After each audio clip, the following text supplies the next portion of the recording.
Ne želimo više da sedimo na obesmišljenim zasedanjima, ne želimo više da učestvujemo u radu koji je potpuno obesmislio odbornički i poslanički rad u Srbiji.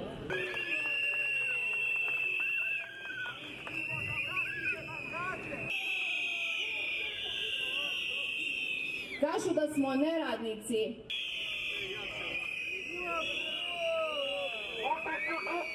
Ti protesti danas traju, evo, 97 gradova širom. Malinari zapadne Srbije neće i malinari cele Srbije neće biti na kolenima i neće vas moliti za ono što nam pripada.